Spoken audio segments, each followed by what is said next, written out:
Hey guys, welcome to my channel. I'm Rashi Himalaya and today I have a pretty exciting review for you, which is the Fenty Skin Tint. Now, trying to figure out a shade in this was very difficult. What I'm going to do for you today is I'm going to be as comprehensive as I can in terms of these shades. I actually have samples. I went and bought samples, 4 samples of this foundation. I've got shade 10, 11, 12, and 13. So I'm going to show you how they look on my chest. I'm going to show you how these look on my hands, and we're just going to get into all these details so you can figure out which shade might be a better match for you and whether you should buy this foundation, because let's face it, it's pretty affordable. So let's get into it. Okay, we're going to start with some chest swatches. So I'm just going to first do a swatch with my Dior. So this is my Dior 3 Warm Olive, which is a very good match for me. So I've just spread that out so we can compare the Fenty shades against this one. First up is shade 10 from Fenty. This is described as a medium shade with warm yellow undertones. Let's remember that. This is shade 10. Can you see that? This is shade 11, which is described as a medium with neutral undertones. Next up is shade 12.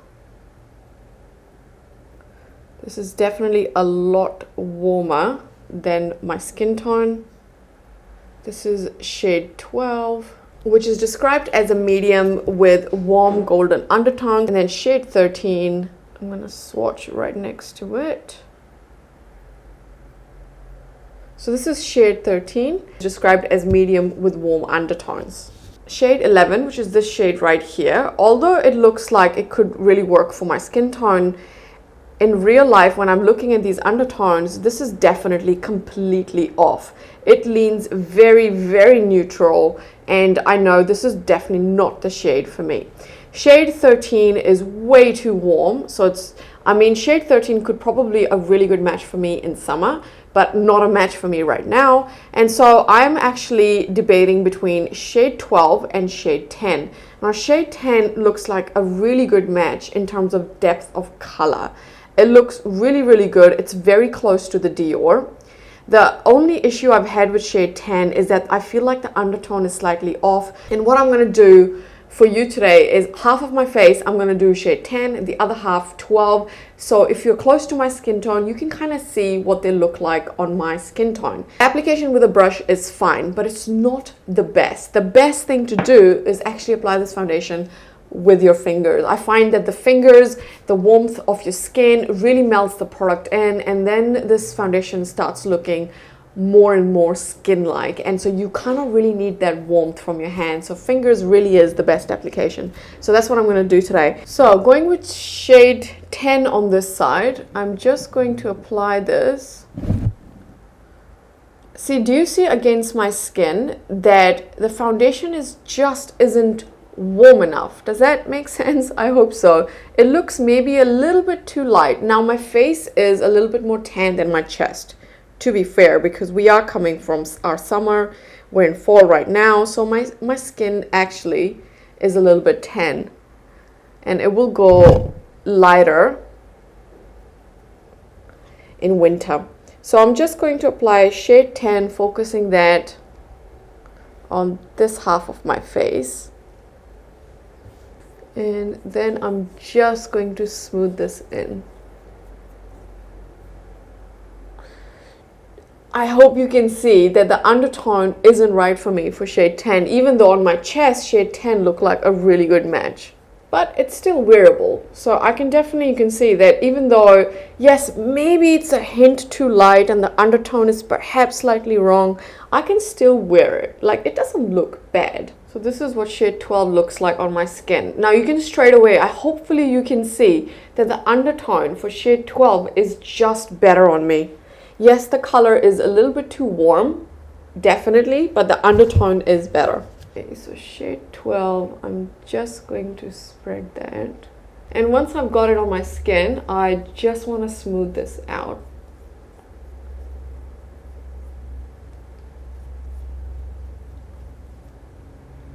I really do find that application with a finger is really best for this foundation. Shade 12, shade 10. Now, in terms of any clinginess to my dry patches, today it's really not that visible. On other days, it's clung to my dry patch maybe a little bit, but really nothing to be overly concerned about. So one of the things I really love about this foundation is the finish that I get from it. Especially when I use my fingers, it becomes and it looks very skin-like. It's also smoothing. As you can see, my skin looks more even toned. It has up to medium coverage. My skin isn't super shiny. It's definitely not dewy, but it is a natural finish. It doesn't look super matte either. I'm back with a full face, so I'm just going to pop in a little bit forward so you can take a look. This is what the foundation looks like. It looks really, really good. It definitely has that smoothing finish. Now, I want to quickly get the ingredient list out of the way. So I've had a look at the back of this, and there doesn't seem to be any terrible alcohols or fragrance in this product, which is amazing. Trying to find a foundation without denatured alcohol and fragrance is not easy. So the fact that it doesn't have both of those ingredients, which is really all that I look for, to be honest, in a foundation, I really like it. I like the ingredient list. Skin prep with this foundation is actually really, really important, because what I noticed with this foundation when I first used it, first few times, was that it gave me this very cakey finish, especially around this mouth area. And I wasn't happy with that. I get settling into my laugh lines just a little bit with the foundations that I own, that I love, but I don't get cakiness around my mouth with any of these foundations that I really love.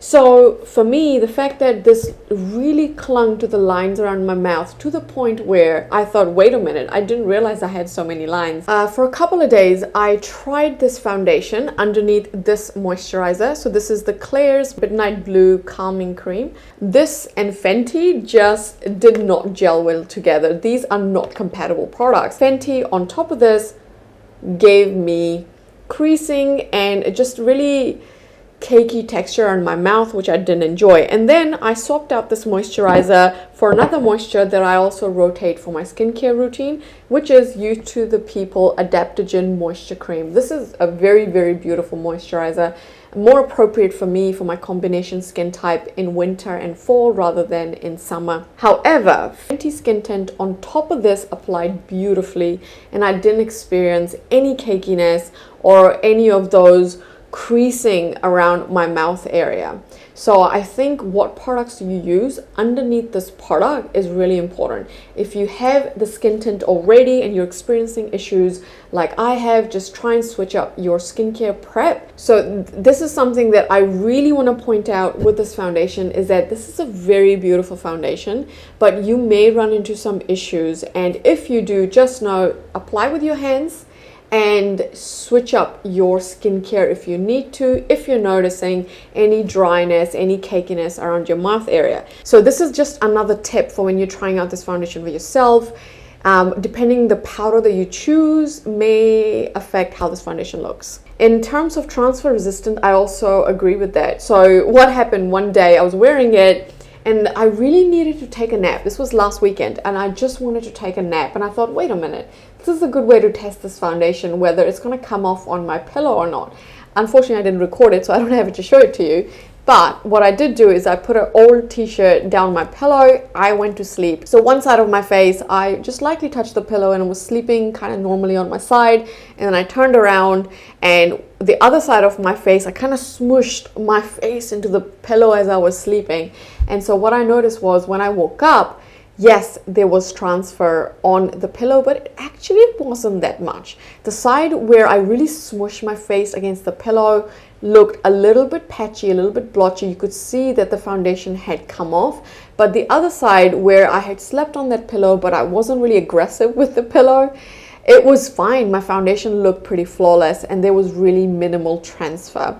Of course, most of us are not going to be sleeping in this. We are probably going to be wearing masks, and I tried this with a mask as well. And again, minimal transfer. So this foundation works really well. Now, we briefly touched on the cons, which was caking on the side, but you can fix that depending on skincare prep that you do beforehand. It is a con, but it can be managed. The other thing is that this can also seep into the pores a little bit. So yes, it is smoothing.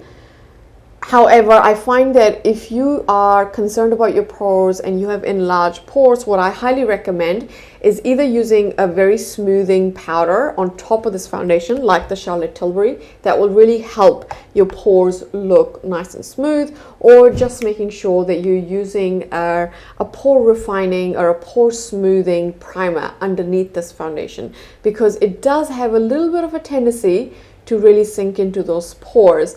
And for me, that doesn't really bother me. As long as I know that I need to be using this powder instead of my other powders, just to make sure that my pores look smooth. Hey guys, so it's been 10 hours and I am looking pretty shiny.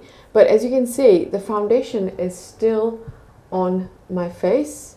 So I'm just going to blot. I haven't added any powder. I haven't even blotted throughout the day. So this is how much shine I've got after 10 hours, which is pretty consistent with really any other foundation that I use. So I'm just going to go ahead and blot my face. So this is what my skin looks like after 10 hours.